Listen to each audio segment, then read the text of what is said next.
Welcome, everyone, to the first edition of Workshop Wednesday, which is a conversation about design, collaboration, and workflow with some of the brightest minds in the marching arts. And today we are fortunate to be joined by Bret Kuhn and Scott Koter. Super excited to talk with them about a variety of topics. And before we get going, I would like to thank a couple of circuits, indoor circuits, for presenting this Workshop Wednesday series. So that would be the Carolina Winter Ensemble Association, SCGC Indoor, and ADLA Indoor. So those are circuits that I work with as a percussion and winds coordinator, and this is a series of educational events that work to serve those circuits and the marching arts as a whole. So super pumped to have this conversation for the next 7 weeks or so, and kicking it off tonight here with Bret and Scott. So without any further ado, I'll go ahead and hand it off to Bret here. Give just a little bit of an overview of your background, though I suspect a lot of the attendees here might know a little bit about you guys. Sure, Mike. Well, first of all, thank you for having us on here, and to the associations as well, the 3 different groups. It's great to be with you guys. Obviously, I'm sure you're feeling the same way Scott and I are. We're missing all of you. We're missing that energy of what we do on a daily basis. And it's been a difficult year for sure, but these kind of things make a huge difference. They're cathartic, I know, for me. So my background, I didn't really know about drum corps until I was in college. I marched 1 year, Cavaliers 81. Moved to Chicago to play after I graduated, and was playing in the city, and the snare tech for Cavaliers moved back to the East Coast. He was a great friend of mine, and they asked me if I would like to teach the snare line, and that's how it all began. And so Jim Campbell and I came in 84 and grew into a kind of a father-son relationship, and I just learned so much from him about music and form and color and different things that I hadn't thought enough about probably as a drummer. And then went on to Caption Head, eventually write and arrange. I had the pleasure of working with Scott from 98 to 2005. Some great years for us, a lot of great memories. And then I went to the Blue Coat, 6, 7, and 8. Enjoyed some kind of a hiatus from designing and focused on teaching. Went to Regiment, did some consulting with Shane, and then ended up writing there for a few years. And now back to Cavaliers, running ensemble when I'm on tour. I don't tour much. It's mostly pre-tour stuff where you can get in early and dig in. So that's kind of the synopsis of where I am, currently. That's awesome. Yeah, so many great shows that you and Scott worked on together with the Cavaliers in the 2000s, and then what you guys are doing now with the groups are really great as well. So Scott, now we'll hand it off to you. Sure. Hi, everybody. Thanks for having me. Thanks to the circuits. It's great to see people and talk about this kind of stuff. So yeah, I marched with a corps in Pittsburgh called the Royal Crusaders for a couple years, a match grip snare drummer. And so the only place I could go was the Guardsmen in 1980, where I also developed a relationship with Jim Campbell. And from there, started teaching some local groups and became a band director locally. And I got into judging. Thanks to Jim Campbell, he got me in. I did some practicing and mentoring with him, and I started judging for DCI in 1983, and I judged for them all the way through, 96. In 89, I was given a position of percussion caption chair, where I sunk my teeth into some administrative things while I was a band director. More importantly, developed some great interactions, relationships, collaboration with all the percussion instructors of all the corps, and there were quite a few more back then. Really enjoyed that. So 97, I stepped away and started doing some consulting, Magic for Orlando. In 98, thanks to Bret and Michael Gaines and Jeff Fiedler, and too many names to mention, people that I've judged with, worked with, and bands and things like that. Cavaliers asked me to come aboard as a program consultant, and in 99, I took over the program coordination position, which I held, till 2015. Thought I was done and got a call from Vanguard, and it was a little different position than what I had at Cavaliers. So I did that. And I just recently stepped away from that. I guess retired.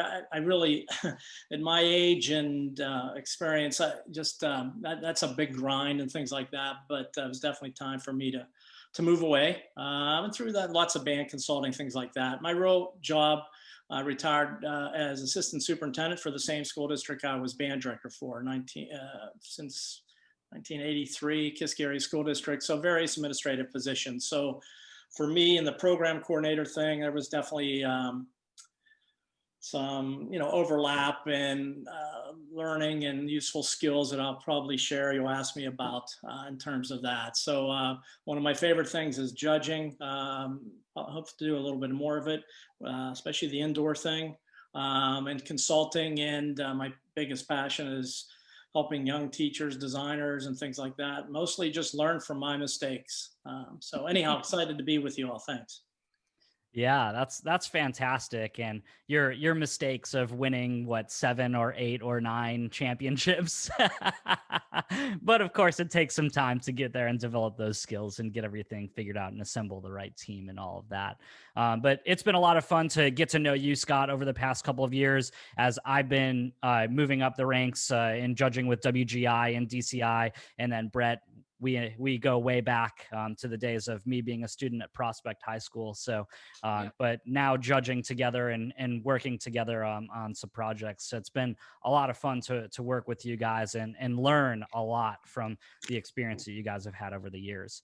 So, on that topic of being a program coordinator, Scott, do you want to just talk a little bit about what a program coordinator is and what the roles and responsibilities are for that job? Yeah, thanks.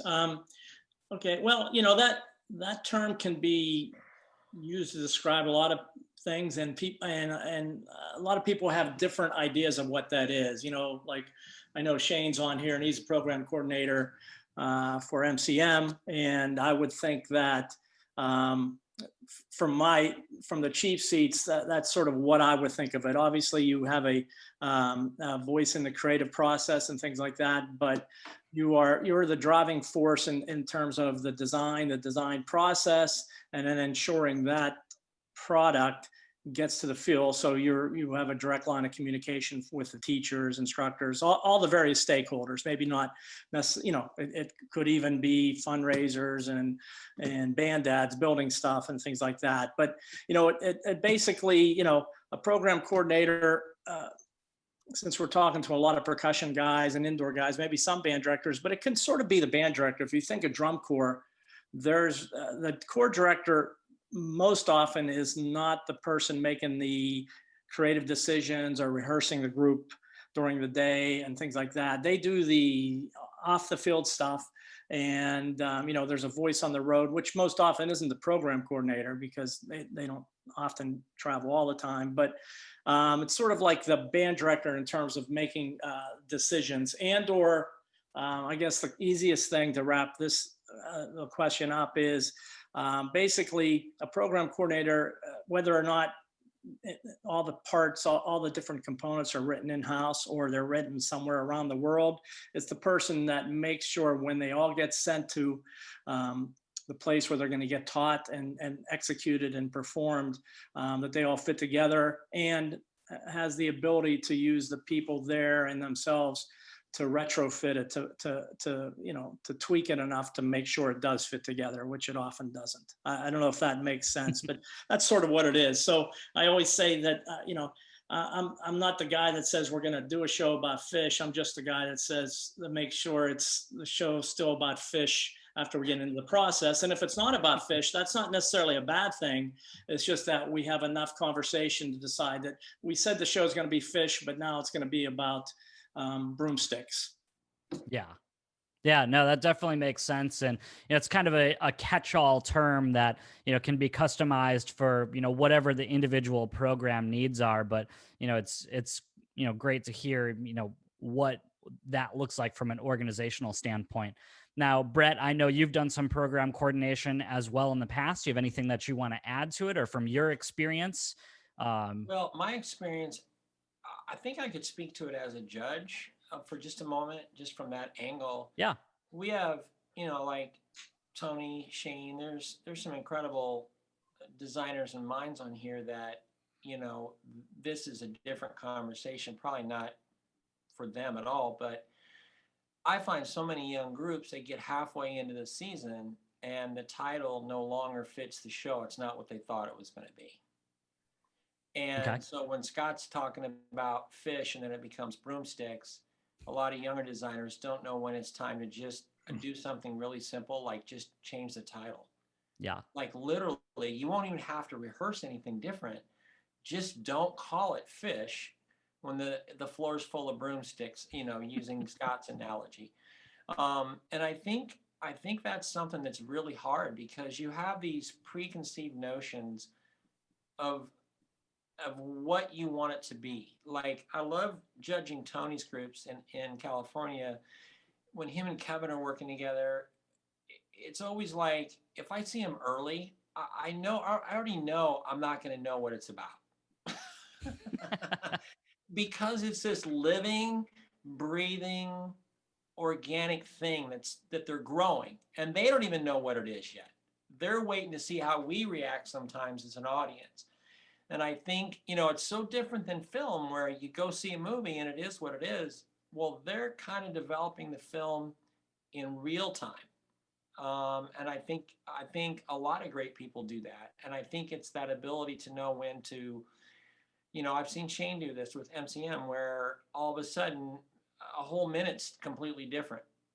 Because at some point it's like, yeah, that minute doesn't work with how the show grew to this point. So I would say just having that understanding, being malleable with your thoughts and ideas, because I feel like a lot of the younger guys, specifically younger guys, they hold on to what they want it to be so bad because they were so excited about the vision. So I guess in terms of what Scott referred to, I just wanted to kind of piggyback on that. Yeah, and I think that's being adaptable is such an important aspect to all of the marching arts activities where, if you're set in stone that you're going to do something one way and then you're not really able to communicate your message effectively, you have to be able to look at yourself honestly or look at the product or the way the kids are able to communicate the product and be able to pull the ripcord on it and make that change because it's going to allow them to be more successful, and that's what I think everyone as a teacher or as a designer, as a band director wants to do is they want to set up their kids for success. So, I found sometimes, when I've been designing shows in the past, and I'm sure you guys have all as well, just the ability to take a step back and look at it and be like, I'm in the weeds on this. I can be able to hear any little instrument at any point in time, but if I had fresh ears, the show might not necessarily present itself in the same way that it does to me. So I think that ability to be malleable and adapt to what the reality of the situation is something that's really, really crucial and important to set up your program for success. So with that said, a challenge can be if you're a program coordinator or you're a head director of a school that doesn't have a program coordinator and you're dealing with staff members or designers that may not necessarily be there or may not have time to, work on your program all the time, or they may just be a little bit more headstrong and say, well, no, these are my beats and that's what they need to be because that's what it is. How do you guys work in those situations? What are some strategies that you might have to handle difficult conversations like that? Scott, you want to go first? It's funny, after now doing pageantry and education for 40 some plus years, and you evolve, you change. So now I'm a grandfather age. My daughter just got married, and so I'm really reflective on melancholy. So I guess my point is, there's a bunch of wisdom things that can happen here, but the bottom line, if I could look back at how I would have handled that 20, 30 years ago and how I do recently, the big thing is, you're, as a program coordinator, you're an advocate for creativity. That's what you are. And you want to get the best out of each people. So rather than being top down and this is the way I want it, and it needs to happen now. Good, fast, cheap, right? What you can do is ask questions, and then you have to communicate. Okay, well, what's your intent there? Can you listen to this? Because then you have to be transparent, in the right forum. Well, these are my concerns. You have to give it a chance, but you also have to know the parameters. So Bret was talking about, like Tony's groups, I know there's a lot of designers on here. We want things to be organic, and it takes time. When you see MCM, I saw them, was it last year or 2 years ago in January? Then I saw them at championship weeks, and it didn't look and sound anything like that. And that's a great thing, but not every group, depending on their resources, age, time, talent, money, can't do that. So you have to know your clients. You have to have an idea. That's sort of like strategic planning. So that conversation, Mike, is different depending on the group, if that makes sense. But even at the highest level, when you're dealing with great people, you ask enough questions, saying, okay, and maybe this is something I wouldn't have done 20 or known to do 20 some years ago. It's, okay, this is what are you thinking here, or what am I missing? And so they can tell you what's not, okay, well, I didn't do this yet or do this yet. Now, as we get older, and especially that's why I like judging and still designing, because you wear both those hats, it keeps you balanced a little bit, but, it has to be a patience. But to say the obvious, the group comes out the first show and you get somebody saying, well, wasn't really in balance, and you had people out of step. And you go, okay, well, thanks. We're lucky that we got off the bus and we stopped and started together. So, it really depends, but my greatest advice is the more experience you have as a program coordinator, by surrounding yourself with people that know not necessarily more than you, but different things, and you ask questions and you put those Post-it notes on, the better it's going to be. And so if you think, we don't have time for Bret and I to name drop all the people we've been in a room with, to design with, to create with, to teach with, or to clinic with, or whatever. But each one of those we've gotten something from and influenced enough to give us, enough background and wisdom to either be patient, to know that what you do as a program coordinator is what you do as an administrator, a principal, or a dog trainer, right? You push, you pull, and you nudge, and you're always doing one of those things. Okay. And it depends on, and for different situations at different people, and you never stop doing that. So just a little extra wisdom there. Well, man, I love that dog trainer analogy. That's great. Push, pull, and nudge. That's fantastic. Bret? And as a member of a design team, I think the one thing that, and especially in the early 2000s with Michael, Richard, and Eric, and Scott, and myself, and Andy, there was just an incredible amount of trust. And I think good design actually just starts with trust amongst the designers. And, we had a rule that, you leave your ego at the door, and then the best idea wins.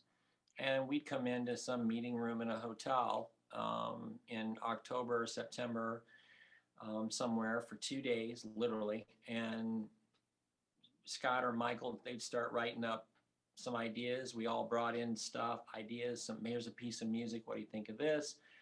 And then you just use that meeting to get the ideas flowing. You didn't really make a decision that day. It was just, you walked away and you had something to chew on. And I think that for me, there was so much cohesion between, like on the music team, with Richard being a pianist, but also a percussionist. And then the kind of drafts that he would give Eric and I, where it was like, man, there was a lot of information in there, especially for the front ensemble. Now, Eric had the choice to take and run with that, or to do his own thing, because Richard had no ego on it. A lot of times I would hear it, and I would hear it in a different way and come back with some different groove or a different sound or a color. And as long as Richard and Scott, the guys, were happy, and then all of a sudden Michael and Andy would start to see something based on what those sounds were.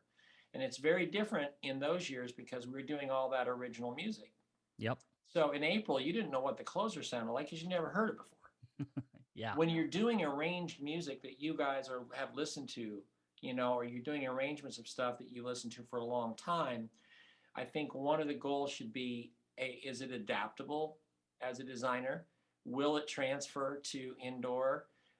without these other colors or without this particular voice, or how do I get that voice?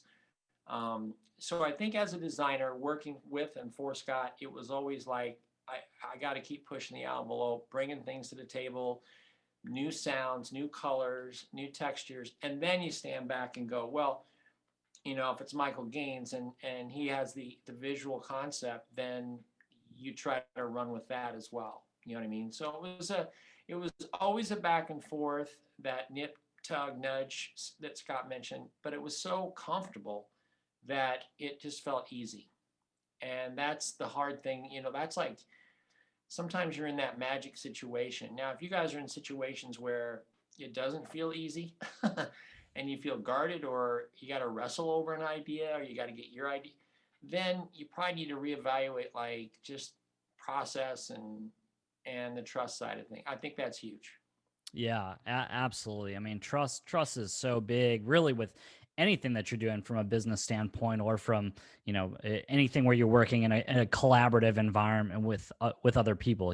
Those people are there for a reason, and you work with them for a reason. So trust everybody, and that way you're gonna be able to put forth your best product.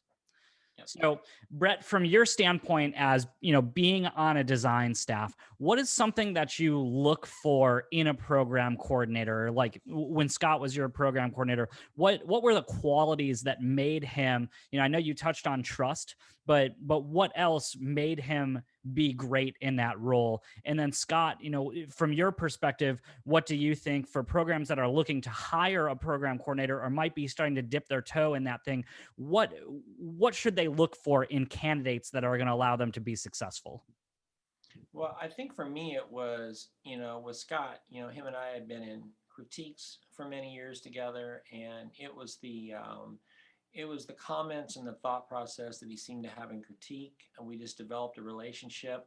I think the fact that he had a depth of knowledge on the wind ensemble side for me was huge, because you're always looking for someone to coordinate that has a broad spectrum of things they can bring to the table, I guess, and I think that the fact that the way Scott worked with, like, for example, Michael, that was an unexpected, like, I didn't see that tree growing so quickly. And then I'd forgot Michael had written for his band.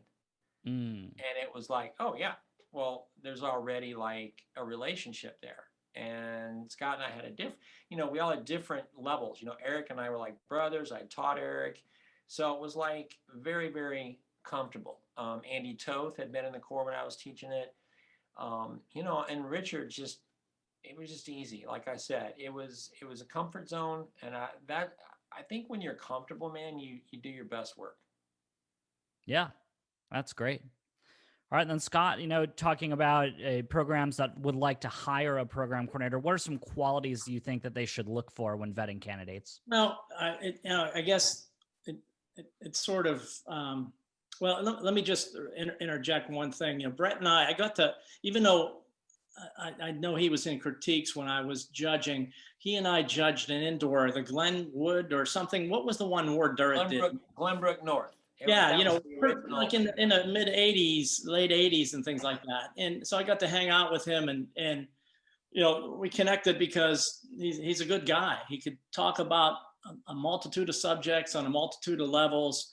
And I could tell within 5 minutes, I trust him with my children's lives. Now that doesn't mean that your staff has to be all that, together, but there needs to be a synergy and a common approach. And that was probably the biggest thing with that Cavalier in that day is, there were no egos. Bret was, and I use this phrase, but it's one Corps, one score. I mean, we've all been in rooms where it's more important for people to win their caption than it is for the group to do well overall. And there are certain groups, whether it be drum corps band, indoor groups, that they almost play one caption or, side against the other and use that. And that's just not something that, I'm comfortable with. I know Bret isn't, it's just not the way you do it. So, that was what made working with Bret and that team really special. For me, if you're asking what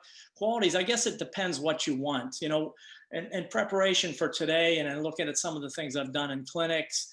And I put together this one document that, you know, was just basically, and just talking to colleagues like Bret, you know, what are the things you find yourself saying most to indoor groups, you know, on Music GE, and, you know, there's 5 or 6, you know, with you can't hear the narration being one of the top ones, and, you know, frequency redundancy and thickness, you know, all those things that we end up saying and things like that. But, you know, for a program coordinator, you want to be comfortable, but too many guys that are like the directors or the head end up saying, well, I don't know about this, I'm going to trust them.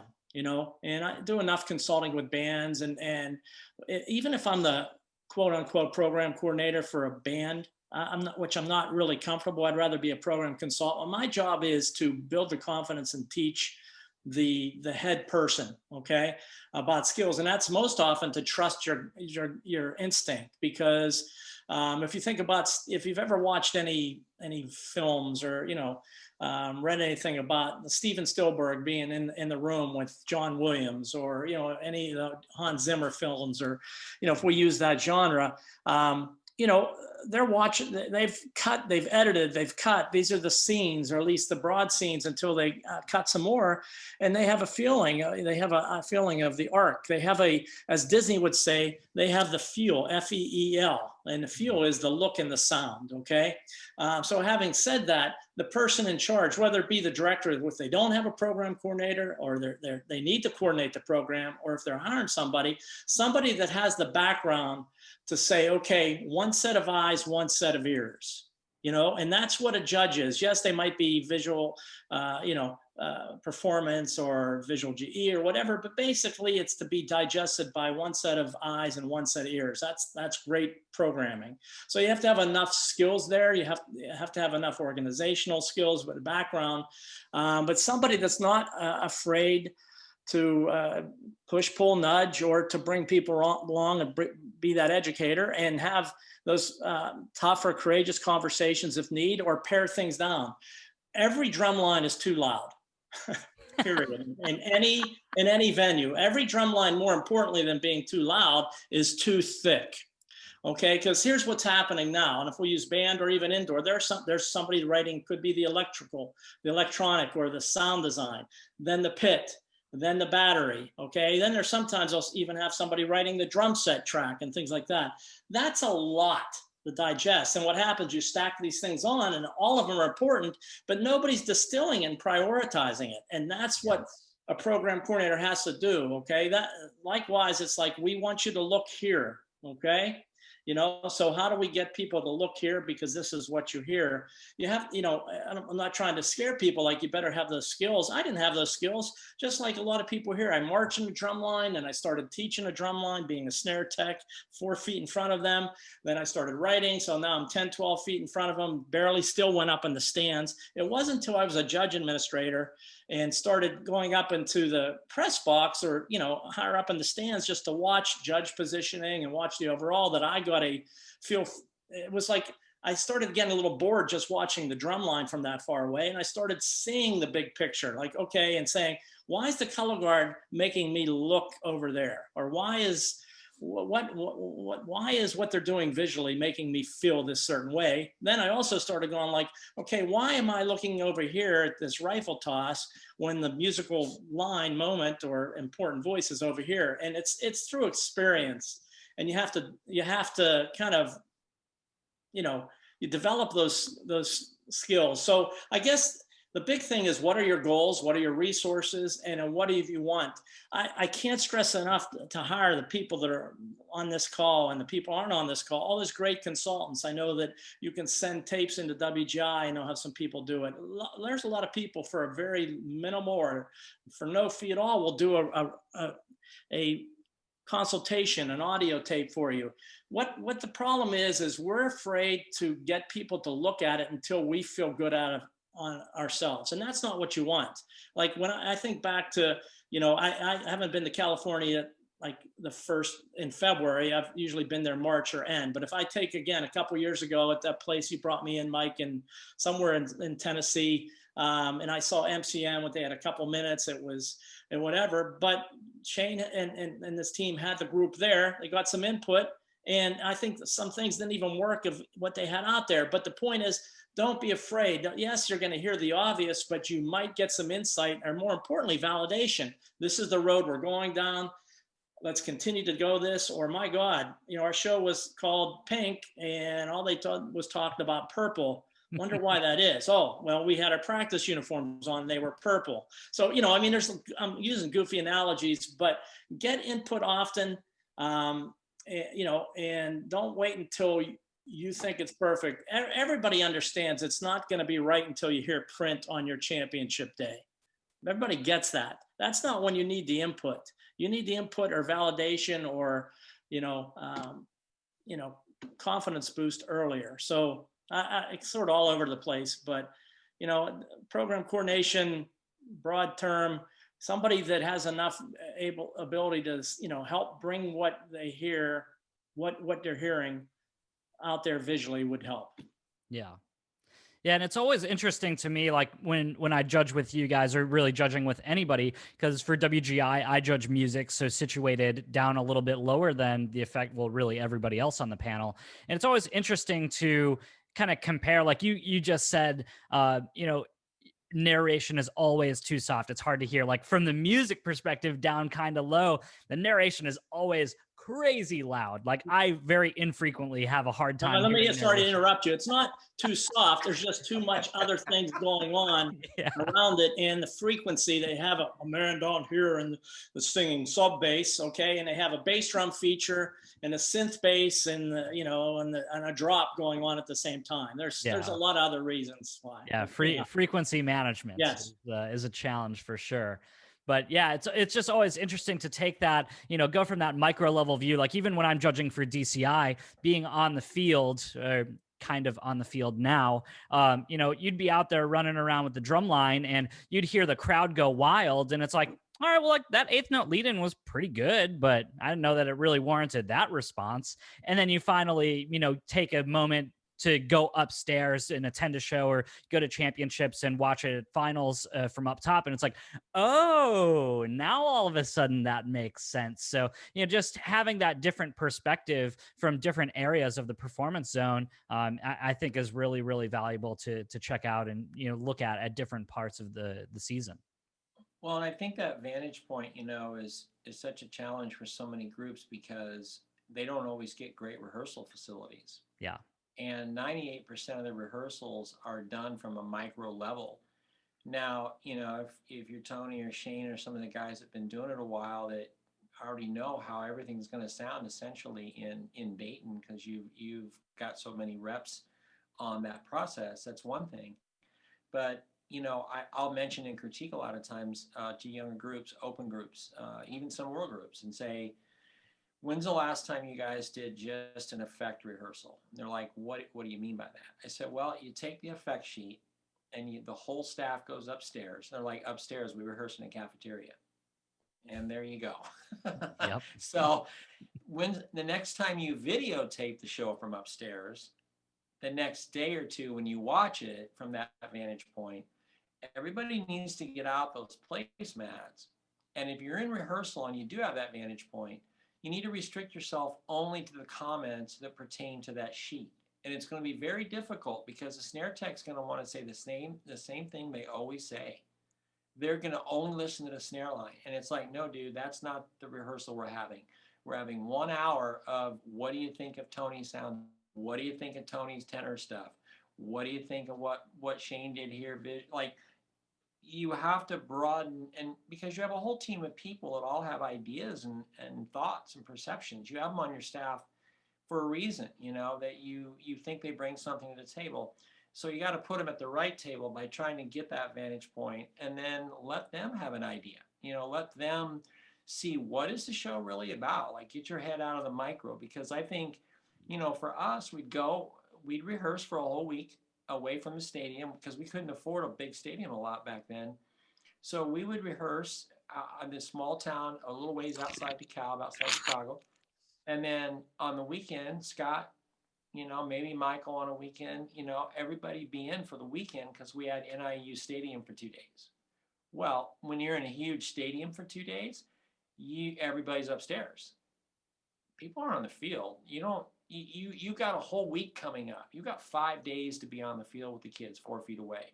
So I think trying to learn when to go where and to balance, and also it makes it great for the students because if every rehearsal feels the same, then it's really difficult for them to expand to performing the whole show.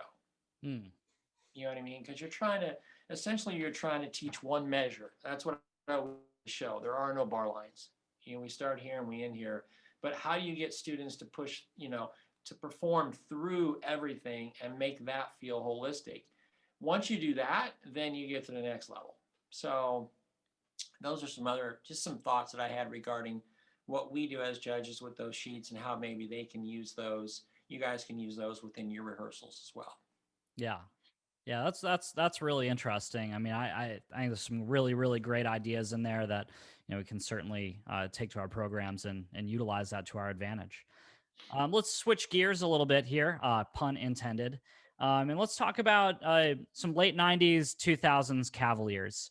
The two of you guys and a couple of other folks on this call, are responsible for the design and delivery of, in my opinion, some of the most iconic drum corps shows out there. I mean, some of even the shows that didn't necessarily win championships, I think are, still, to this day would hold up competitively, 17 years later. Crazy to think that it's been that long since 2003. But, just some unbelievable productions that you guys put together. And, from what I understand from listening to Daniel Montoya's podcast that Scott was on, Michael Gaines was on that, and Richard Saucedo was on there. I think Bret and Eric are going to be on one in the future.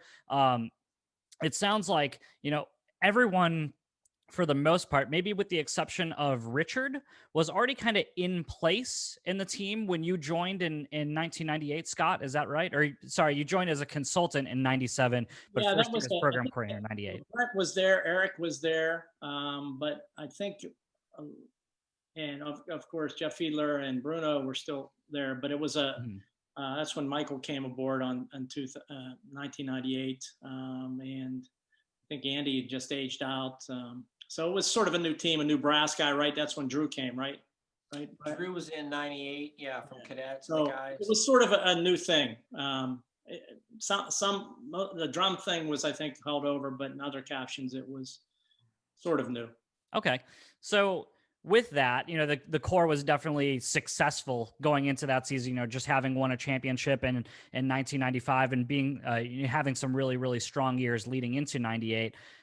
How do you join that team and try to take it to the next level? What was your strategy involved with that? How did you put the team together? I know we talked a little bit about that earlier, but just how did you make that happen?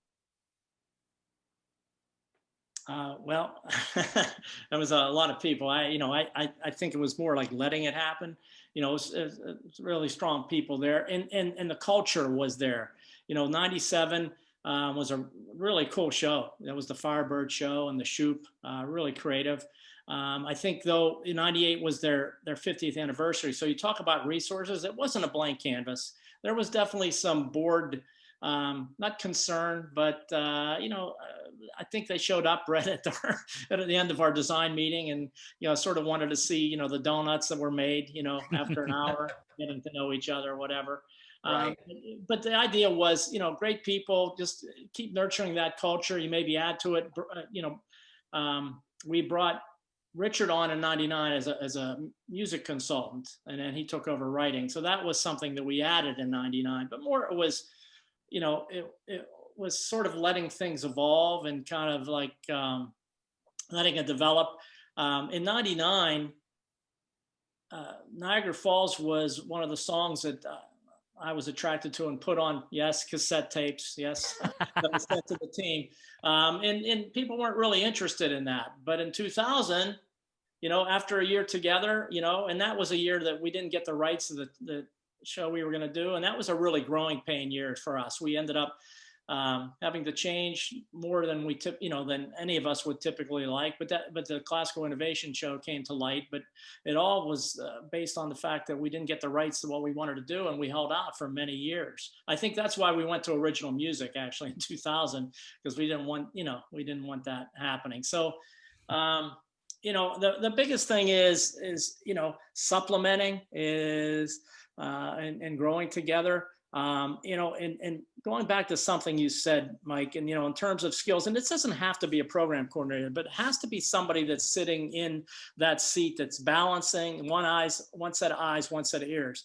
There are so many groups, and I'm sure of a lot of people on this call, that they either buy gently used shows or from one of the many companies, too many to mention right now, that put shows together, or they subcontract somebody to write their music and it gets set in. And so they think, well, my God, I just had, Superman write my battery book. That person just won the last 25, X amount titles. So I'm not going to tell them what to do. And nobody is, we would use the term in Cavaliers, distill it or prioritize it, things like that, So, when Bret and Eric would come in, that was my favorite thing, is for them to react to what it looked like on the field and then distill it and say, oh, that's not going to work. Or, oh, use your left hand. I can, we all have those many things. And what happens too often, and the same thing, I'm sure, for visual programs, is the skeleton of the written product has to be distilled. And when you talk to so many in critique, and I'm talking even on the world-class level, it's like, well, yeah, I'm just this tech, or I'm that tech, and I don't make decisions on balance, blend, prioritization.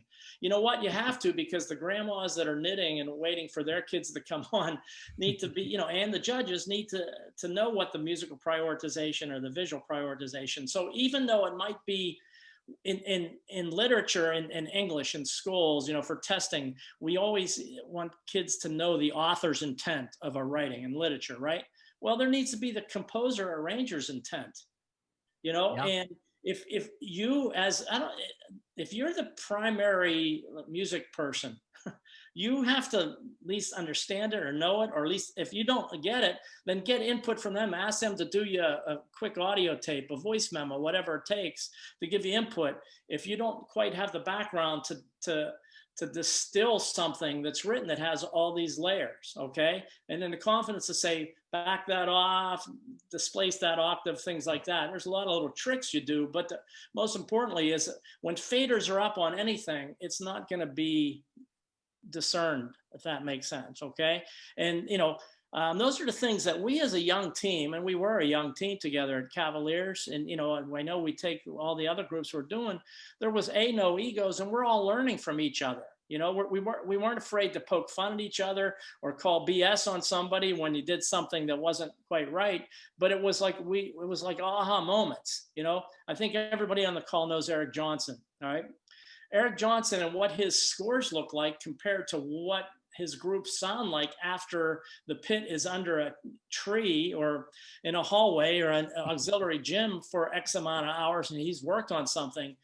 I mean, you talk about things coming to life, and hearing and seeing things from the shimmer, and he has so many little techniques that he uses, so it's taking that written product to the next level, and that's what young old directors, instructors, leaders don't have the confidence enough to do, is the things that you need to do to bring it to life beyond the written page. Okay. I mean, this isn't, the New York Phil playing Beethoven's Seventh, you know what I mean? But even if you watch various conductors from around the world, God forbid we get back to that point at some here in the next, hopefully soon. Right. But people have different interpretations of things, even world-class conductors, and they do. So they want certain things different. So again, that's my soapbox about beyond the written page and the, having the wherewithal to make those correct decisions. Yeah.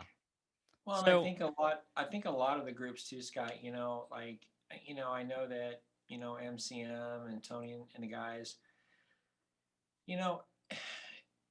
with certain skill sets, it's easier.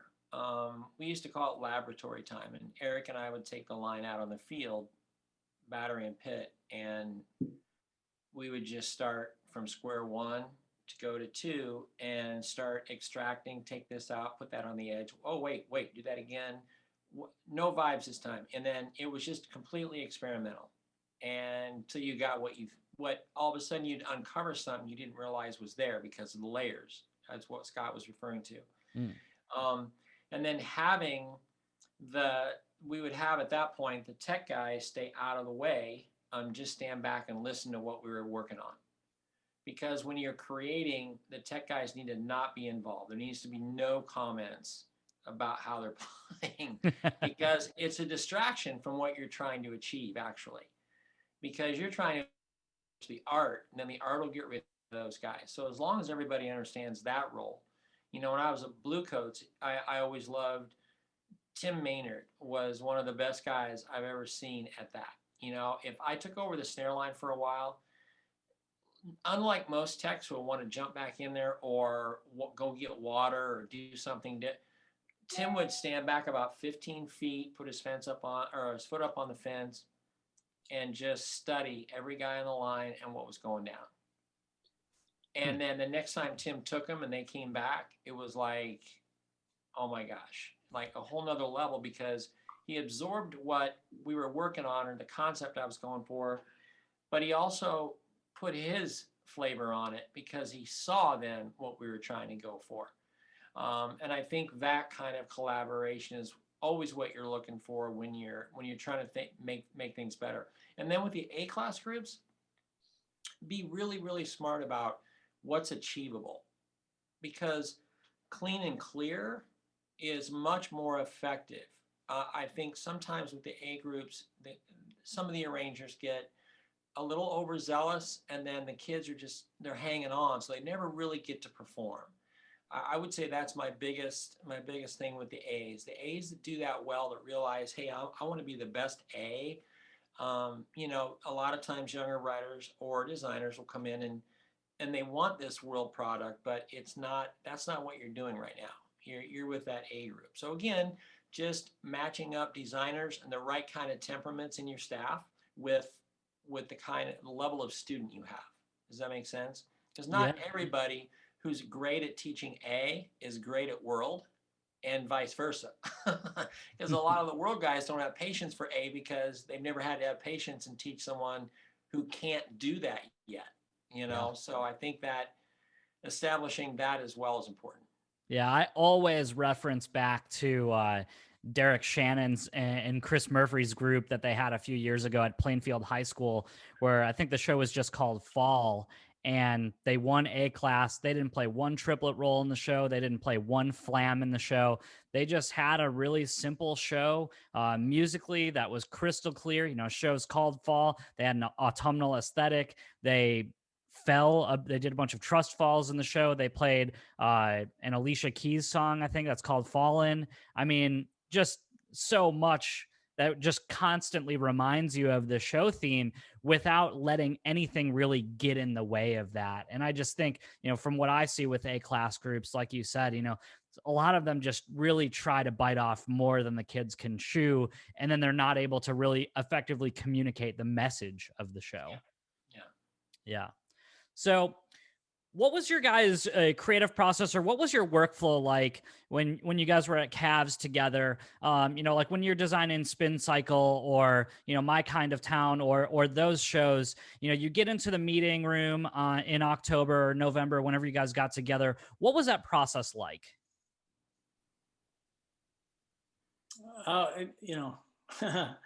Well, it's a little, if you listen to the Sketchbook podcast, My Kind of Town actually started out as being South Side Story, and really was almost going to be the Samurai, or no, Machine, I think maybe. I can't, something else. We kind of went into it thinking it was going to be that, but we also sent just via email a list of other things to consider. And, when we got to the table, it's like, well, I was attracted to this and thought about this, but what really be interesting is the West Side Story, because I think somebody had it on there. And of course, started talking about South Side Story, the South Side of Chicago, because there's gangs and a lot of things like that. And we brainstormed a lot. And it wasn't until kind of really later in the process, I want to think like December, January, oftentimes music guys would just go do their thing, would have like a broad, like tunes or resources if we were doing something original, and the visual guys would do the same thing. And I know Michael Gaines and Andy Toth worked a lot of indoor groups. But basically, I took a call after, I guess, one of the weekends they might have been together. It's like, yeah, this might be difficult for West Side Story because we don't have females. And then when we were brainstorming that South Side Story show, Bret, I'm sure you remember, it was like, okay, here's things that are you affiliate with Chicago, and they were just Post-it notes, and that's sort of how that went, and then we went from there, So it depends on the show. For Spin Cycle, that was that was a pretty blank slate, but I want Bret to speak to this, the whole sit and spin movement and the things that inspired you, because that was, we just had some broad devices, it wasn't like at that meeting, our first meeting, and we didn't have many. Time and money weren't there to have 100 face-to-face meetings. And compared to now, where there's like weekly design calls and many face-to-face meetings, if possible. When I say now, pre-COVID now, of course. Yeah. It was just a couple times we'd take advantage of that, but we did, it was just broad ideas. We didn't have everything that we were going to spin or how we were going to do that. We just that was the most blank slate, as I remember, Bret, that we let Richard be. There was other years we said, okay, we sort of like this tune. Like in Frameworks, we said, boy, we'd like our own adagio for strings and, and things like that. So for Spin Cycle, the one thing that I do remember from the meeting was that whole sit and spin, which we talked about, but we'll talk about the musical inspiration and how that developed rhythmically and the influence. So I'd been in Omaha doing a clinic for drum set at a day of percussion. And then there was a concert that night that I played on. And then John Bergamo, who taught at Cal Arts forever, I'd met back in the 80s. He was a good friend of Campbell's. And, he was there with his Hands Ensemble, which is this incredible group. John has since passed, but incredible group, a lot of Middle Eastern stuff. And he had the book they were selling at the time. And so John just said, hey, Bret, take this, man, just check it out. And on the plane on the way home, I started, because I remember in 92, the tenor break was actually a T-high. If you guys aren't familiar with T-highs in Indian drumming, it's a rhythm cycle that occurs 3 times and comes back out on 1. It's a very common technique in that style and that genre of drumming. So on the way home on the plane, I sat down and I started messing around with some ideas. And so what I did was I created an 11/8 idea, because after 3 times it would circle back to 1 after 8 bars. So I wrote the full 11/8 part, but it went about 40 measures into the tune, and I put it there in the music. And then I started taking parts away all the way back to the beginning of that movement. So the rhythm cycle is going the whole time, but when you hear Jason Pena, the snare drummer, start, it was kind of written in retrograde, right? Yep. You might hear him, and then a couple bars later you hear, and then a tempo block comes in, and it's just the whole thing is here. I've just taken it back to little fragments, and so by the time it's almost deconstructed it. Exactly, and then it gets there and it's happening, and that was the energy that motivated it for me as a designer. It was like, how can I use this concept, explain it to the line so they're learning, right, about other styles of music, other genres of music, playing them examples, and then saying this is what we're going to do, and then embellish it. And we had all those different colors and sounds, and the rims, the shell sounds that weren't actually a shell. It was actually a shell made for us by Neil Graham. We hung on the drums so the drums wouldn't get damaged. But that was an example of how that developed. It was the word cycle and then rhythm cycle, and it was part of Spin Cycle. Yeah. So you're like, you find this nugget you didn't even know a month earlier, I didn't know I was going to use that idea. And what are the odds? I meet up with John. We have a great talk. It was great seeing him. And he gives me this book. And on the way home, I'm like, all right, I think I know what I want to try here. So that's how that went down. Yeah, and that show always sticks out to me, just with all of the different colors, with those Coscaro wedges, and just Eric being so deliberate with the cymbal choices that you guys use, log drums, temple blocks, all of that stuff, even like some timbale textures and things that you just you don't normally hear in the marching idiom, at least as present in the mix as they were for that movement. So I think you guys really knocked it out of the park with, what you were talking about there. And I think that's something that, like, that creative process, I'm sure that was one of your moments that required a lot of lab time with Eric and the guys out there trying to get that thing figured out, especially with the way Michael had staged everything and all of that. It's a really neat moment. And that's the other thing too. Before we go have laboratory time, you got to watch the visual. Yeah. I learned my lesson the hard way back in 86 or 7 when we did Firebird, and I took out a bell note or two up front, and Steve Brubaker came running over and was like, gonna have me for lunch because him and Bruno both, because they catch a rifle on that. And I remember calling down to the pit, yeah, can we put the bell note back in? It was like, I never did that again.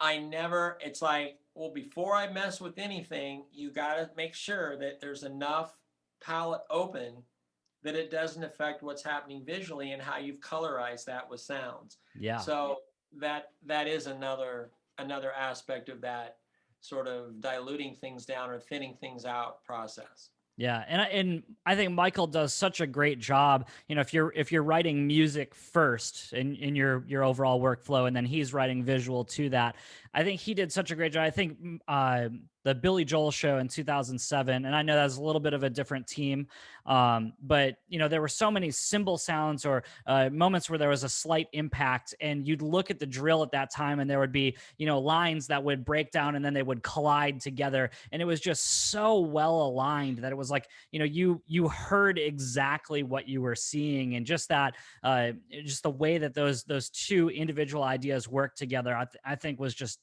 so much attention to detail. Well, Michael's an anomaly because he's not only incredibly visually, but he gets the music. So the last time we brought Imachi over was 2008, so as an indoor example. The last time we did it, we knew we wanted to do something totally different with the moving drums and different things. So the way we did it was Eric and I sketched out and cut up either original music, or I would sketch in even just quarter notes in a zip file, drop it in Logic, put it all together. And this is kind of the flow of what we see going on musically. Michael and Jim would go to Japan. They would stage everything, and then I would write to the drill. That's wild. And it was the most awesome process ever, because you didn't know who was going to have, like, if all of a sudden you're watching the drill and everybody's shoving their snare drum away, well, what if we'd written a lick we'd worked on for a month and nobody's going to have a drum to play on? Or if they hear a diminuendo in a long roll and they do that, that'd be awesome moment, right? Yeah. So it was that trust of knowing that Michael and Jim are great musicians and able to hear what we're thinking, and then do their visual magic with it. So when I write the music, I write to where everybody's staged. It fits the first time, because we only get 2 weekends to rehearse with them the whole year. That's it. And there's no judge shows. There's no input. We just come over, and our first show is quarterfinals. So it was really cool that process is, I would love to do marching band or drum corps that way, but timelines don't work for that here, but it would be incredible, I think. Was that show the one where they didn't have carriers? They used the drums on stands? Yeah, that was Michael wanted to blow it up, and some of the stuff he did there I thought was definitely a whole nother level. Yeah. Oh yeah.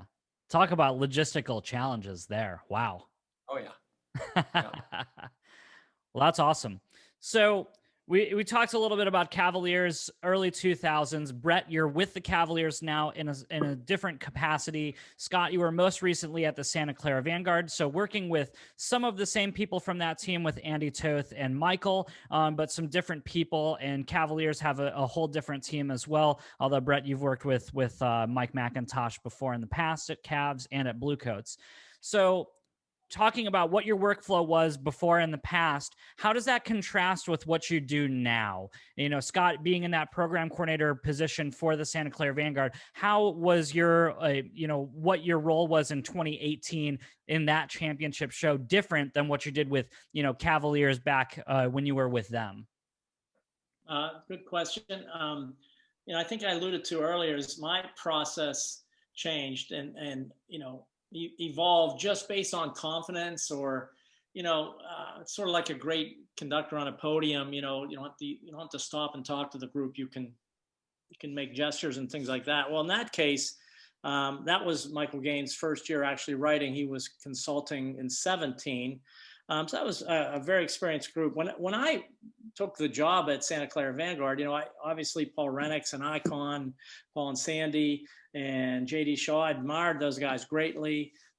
Pete Weber, who was drum major, and when I first started at the Cavaliers, those were all people I admired. And one of the things that's cool about this activity is the opportunity to do projects with other people. So when I went there, I wanted to do that. And one of my big goals was I didn't want to go there and force my process or my thought process or my way of coordination or what I've learned from design to other places I've went. I sort of let that. I wanted to let it evolve and become something new, a new color of paint, whether red and green for them, but maybe help refresh it a little bit. So having said that, it was a little bit more organic, and a little bit more hands off. Bret can. There's two schools of thought. There's one that you want to edit and detail it all so that when it gets out there, then all you have to do is sort of clean it and bring it to life. And it depends on the resources, time, talent, rehearsal, space, all those type of things where you can just kind of let it get out there and kind of massage it, and the West Coast, the weather is quite different than it was in Chicago. We'd go to April camp in DeKalb, and it would be snowing out there. I went out there in February and the kids were in shorts and t-shirts, so it's when you hear things outside, it's a whole different thing. And that's what I think that's I don't say a bonus or a, advantage for the West Coast indoor drum lines, that they rehearse mostly outdoors, and actually it works the opposite. That I've heard some of those groups for the first time indoors, and they don't know how to deal with some of those complications. So having said that, I wanted it to be different. I wanted to be hands on, and so some of the things that Michael Gaines and I would do at Cavaliers, where I'd give them a little bit more not notes, but we talk on the phone really once through the score, and some things I'm seeing or hearing or feeling, things like that. I wanted I wanted to look and sound different, to the point that JD Shaw basically I wasn't even on the call or didn't really know some of the things that JD and Michael talked about. So I guess it's a different approach. That year. There's a lot of people that have ideas about what that show was, but we had the props early. We had them at our April 1st outdoor camp when everybody was there, and rather than repetitions to get something cleaner, we had a good portion of the Corps was out there on the field with Michael Gaines and Andy Toth and Michael Rosales and some of the other people, just seeing what those things can do and how long it would take, and how many it would take to push this and how fast, and those are the exciting things, and so it was sort of, and that was one of the years that I know Bret can attest to this, but at Cavaliers, oftentimes we wouldn't feel that our endings were as strong as some of the other parts of the show. And at that Babylon year, we sort of didn't know what the end of the show was going to be musically and visually. We kind of set that up in April and sort of liked it. Sometimes it happens, sometimes it doesn't. So it's the same but different. One thing I did do differently as I got on, it's just through my time as administration, I kept a little bit more detailed notes just for reference, and it helps for other years too. Whereas at Cavaliers in those days, just kept some broad notes, but this was a working Google Doc that anybody could archive, and we had folders and things like that, just to go, because it was fun to some say, hey, remember that piece that everybody hated that we played 3 months ago? Can we go back and revisit that, or is there a record? You never know. You know what I mean? Yeah. So I don't know if I'm sort of rambling there, but that's sort of, it was, for me, after 20 some years, I think that's why I've stepped away. Always say that when I haven't had a break from drum corps since 1983, 84, except That's for the a lot of COVID years. break. But, we worked up through April, May at Vanguard anyhow. So for me, I need this time away, to either get refreshed or, fish or whatever. Yeah. But when I went to Vanguard, that was sort of, I wanted it to be different, and it was different. Cool. Well, that 2018 show in particular was, so fun to be out there on the field and be able to see some of the inner workings of, how those props worked functionally, and the way that the kids moved them around. And I mean, it was just really unbelievable to see some stuff that just had such a large presence on the field, but seemingly moved effortlessly. And at times, drumline was staged pretty close to the front for a lot of that show, but still sometimes kind of looking over my shoulder and feeling like Indiana Jones with the boulder behind me a couple times, making sure that it stayed out of the way of all of that stuff. But it was awesome. Thanks. Yeah, that was much more, admire what the indoor groups, color guard and drumlines would do in terms of movement and the skill set. And it's, more staging and texturing and layering than it is just good old fashioned drill. And, obviously that's where drum corps is right now too, and do it all in real time and things like that. But the genius of, that team at Vanguard is their ability to put enough on paper to send it to the people, boots on the ground, to at least get it out there and then tweak it from there. So yeah, fun collaboration for sure. Cool. Bret, how about with Cavs now? Well, with Cavs now, essentially my schedule is I'll go in pre-tour a week after everybody's been there, and I'll do 5 days, go home for 7, 5 days, and then go home, and then find them somewhere along the road, usually in the Midwest here, once they get into mid-June, etc. But my role there is to set up, like last year, the first year I got to do this was setting up kind of what we call the rules of the road in ensemble. And that starts with everything from where does the metronome go? That was a problem the year before, that I felt they had it on. I just didn't think they were using it. They were using it too much, too loudly, in the wrong place. And we went in and corrected all that, and got the metronome to the point where even after 2 weeks of pre-tour, the first half of the show, the metronome would be going, and you could do a run of that chunk, and no one had an idea that the metronome was even on. It just got moved to the right place at the right volume. And sometimes that meant behind the pit. I remember the first time I put the metronome behind the pit, behind the section leader there, Matt, and the brass guys were like, "What are you doing?" And I'm like, "Well, we're about to get 32 counts of front ensemble. So if the winds can't come in off this, then they're going to have real problems." And about 10 minutes later, they were like, "Thank you. Got it." And it made all the sense in the world. It has to go where it has to go, but it has to be only for the people that need to hear it. And then because of Mike and I's relationship, hiring him at Cavs in '98 and how long we'd worked together, there's an incredible amount of trust. Again, that word comes up. And if I'm halfway into the week and we're rehearsing something at night, I'll call him up and go, "Hey man, great, not buying this, not buying that, or check this out density wise or whatever." And then he'll be in on the weekend, and that gives him someone that he can soundboard with, and then he's real good about letting me make those adjustments. That's huge, because I let him do that. All the guys taught for me, It was like, hey man, if something needs to get adjusted, do that. If your techs are strapped all the time to where they can't change a note, then that really gets in the way of their ability to bring something either to life or really know intricately what that line is capable of. And that line usually comes down to maybe the one or two guys in reality, but it still has to be a line. So I think that kind of relationship is really important. So, and I love, I love working with the brass and visual guys upstairs. I always try to listen as a brass person, because you know how you guys share SIB files when you're writing for a marching band, and you get the SIB file back and you can't hear the percussion because the wind guy turned it down, and then you send it back, and the guy's like, "Dude, seriously?" Faders So up. we all have that thing, but that relates to indoor, because in indoor, the front ensemble and the sound system is your horn line a lot of times. And it's like, it's always, well, we better boost it because the battery got, and it's like, whoa, whoa, whoa, whoa, whoa, stop. You know what I mean? Like, how do we get this to live and breathe together? You know what I mean?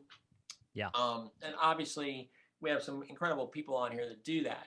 But I think that's the hardest part to get across with some of the younger groups, is just making sure that the things you're trying to listen for are truly the things that are going to help with effect upstairs, and are actually the priority at the time, in everyone's mind, not just in your mind, because every snare tech wants the snare line to always be heard, right? And it never stops. It's always that kind of thing. But anyway, just I'll use I keep picking on Tony, not picking on him, but bringing up Tony. With Arcadia, Tony has such a different language in his battery routing that's so fresh and unique, and the way things cohabitate between him and Kevin, and they're both like genius level sonic guys. So you never say anything about the sound design. It's always like, it's more of a question of like, now how'd you do that? Because you know what I did? Honestly, when COVID started, Kevin and I reached out to him because I've always loved what he does. And him and I did 3 or 4 Zooms, one-on-one. And I picked his brain on things I wanted to know electronically, and he picked my brain on things that I've done or my background or other things he wanted to know about Bret. And it was awesome. I love reaching out and getting to know all of you guys better, when that opportunity arises. But Kevin Shaw and I did that in the beginning of the year, and then obviously we both got busy with other things. But like that kind of stuff, especially in this era, is huge. Take the time you have now to just call each other, man. Just set up a Zoom and talk about it. It's I think it's cathartic. For me it is, I know. Yeah. And I love how open like Tony and Kevin and a lot of guys that are on here are about their process and what they did to make something work. And everyone kind of has maybe their little trade secrets that they keep to themselves, but for the large part, I've been in critique with Kevin before, and it's just like, hey, I don't know what this sound was that I heard, but it was incredible and I've never heard it before. And he'll just be like, oh yeah, this is what we did here. This is how we layered it. This is the implement that we're using. And it's like, all right, I'm going to steal all of that. Well, and just so you guys, who are on here know, I mean, we as judges have had this conversation so many times. Compared to other activities, it's not even close. Like, critique is such an enjoyable process, and you really feel like everybody's there to learn from each other. That's why I started judging, was I wanted to get better. I saw what was going on in this activity, and I'm like, man, there's some shit to learn here. Like, yeah. I mean, and my best way is to get up and have to tackle it from this vantage point. And so there is just so you guys understand, we do respect the fact that you actually got to the gym and had a floor rollout and nobody got hurt. We get it. There's a million things that you guys have to go through to make that happen. But just the fact that you come into critique and we have these conversations and there's a true sense of caring about wanting to get better. Like, Scott and I have been through some critiques in other activities where that's not the mainstay of how it goes. So kudos to you guys for doing that, being that way, Yeah. Cool. All right. So we had a couple people submit questions for this, and we'll just take a couple minutes to go through a few of these.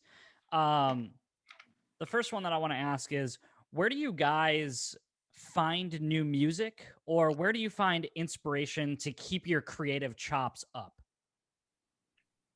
Scott, you want to go first? What's funny is, again, since even high school band, but really since mid 80s, that's how I know I'm a little tired. I've welcomed not spending a good part of my day looking for new music or finding or feeling like I have to listen. I don't know how all you guys are, but there's the listening for background and pleasure and just, just for whatever the moment is. And there's listening to kind of fine or detailed listening. Having said that, it's an endless place of where you find music. One of the techniques, obviously, YouTube is great. I mean, it used to be you'd have to buy CDs and you'd have to buy things. You don't have to download anything. YouTube has just about everything. But I can't tell you how many times I've found something on the right side of YouTube that's been recommended that relates to something that I actually searched or listened to, whether it be another piece by that artist or composer or something else. Spotify is really good for that as well. Different types of genres. That's the big thing is, percussion's using everything from polkas to opera to, everything in between. The Foley artist, it's the sound, it's the spices that makes things there. So in terms of the genres, it's pretty endless. So, my recent go-tos are, obviously YouTube and Spotify and word of mouth. And I send out, or when there is a repertoire to find, I have guys that I'll reach out to who listen to things. They'll share me their Spotify list or share me other playlists and things like that. So, just to have a place to archive things, it's sort of endless. So that's where I find things. Okay. Bret? Yeah, I think I would absolutely agree. It's for me, a lot of times if I'm being purposeful and wanting to find new music, and I will reach out to a handful of friends that I know do a lot of listening, and say, hey man, hit me with something new. And if I find something new or different or just something that inspires me one day, I'll send that out to that same batch of guys, And because you have certain people who listen to certain styles, so you always try to throw them something that maybe that's not maybe as much in their wheelhouse or whatever. Yeah. I know for me the other day, well, not the other day, I guess it's been a few months now, but I was just going through YouTube. I'm a huge Victor Wooten fan. I always wanted to be a bass player, and I just wanted to check out some Victor Wooten. And I came across Mohini Day. She's like 23, 24 from India. She's the most badass bass player I've heard in a long time. I was like, whoa. And there's a group called Saraswati, and it's mostly Indian made up. Violinist, this incredible guitar. And Dave Weckl happened to be sitting in with them at Montreux. That's what I found. And it's like, that was like, oh my gosh, who are they? I don't know these musicians. Now I need to check them out. And you just start throwing their names in YouTube, and all of a sudden you're like, wow, okay, I would have never come across that in a million years. It just happened, like Scott said, slipped up over here like Victor Wooten, Mohini Day. Who's Mohini Day? But it was awesome. So I do a lot of that too, where, like Scott said, where you'll stumble across things thanks to YouTube and algorithms. Yeah. Another thing that I do, Mike, and I recommend this for a lot of people, is like, they're, let's say, the latest interesting cover of a tune, that somebody does, and the Sound of Silence. I forget what was the guy that recently made that famous again, that everybody was doing a lot of his version of that. But something that's kind of neat to do is try to find unique versions of a tune you might be interested in, because of the title, because of the lyrics, because of the artist. And that doesn't mean you have to incorporate that. But it might lead you down another rabbit hole, or introduce you to a bunch of other things, like Nature Boy. When we did that at Cavaliers, I just found a bunch of really interesting covers of that, one led to a cello introduction, one led to this, you just never know. So don't be afraid to just search whether it be iTunes or Spotify or whatever, just search the name of the tune if you're looking for a tune, and then see what else comes up, and you'll never know.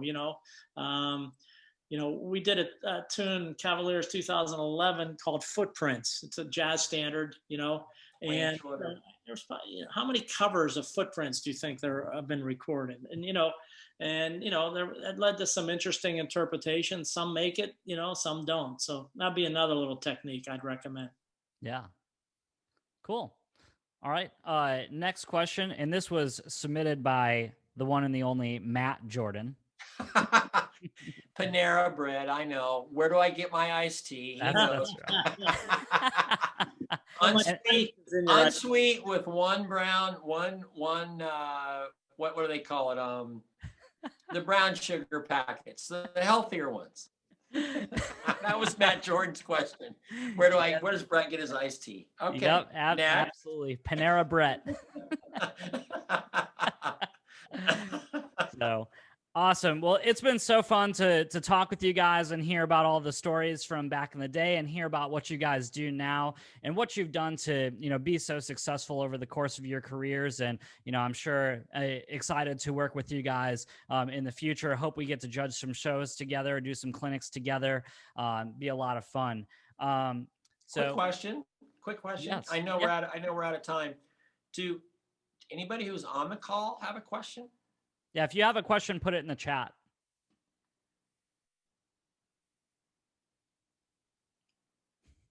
I'm just thinking these guys sat through us. We owe them.